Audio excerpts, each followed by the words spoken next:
dans ce média, nous allons prendre une nouvelle envolée spirituelle.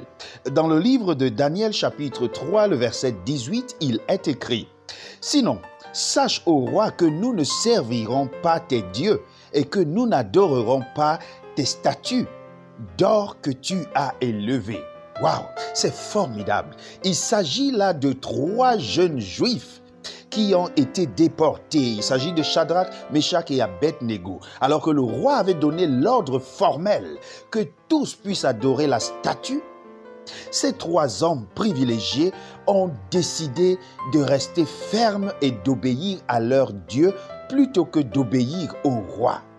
Ils disent au roi, sache que nous n'allons jamais adorer ta statue. Nous n'allons jamais vendre notre intégrité pour les privilèges que nous avons. Nous n'allons jamais trahir notre Dieu pour sauver nos postes, encore moins pour sauver nos vies, parce que nous croyons en un Dieu capable qui peut nous délivrer de ta main. Et même s'il ne le fait pas, sache, ô roi, que nous n'allons jamais adorer tes statues d'or. Oh!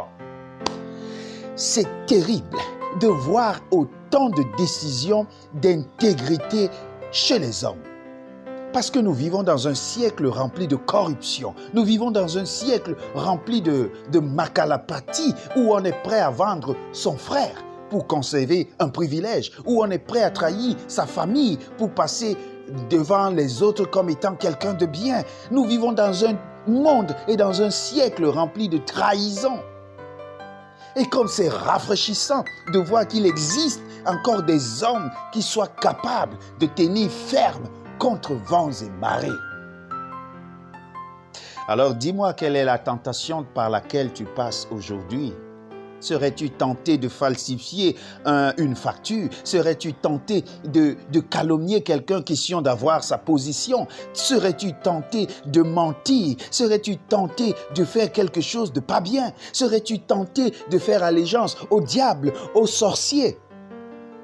Il serait préférable que tu sois fidèle à Dieu comme ces 3 jeunes Hébreux.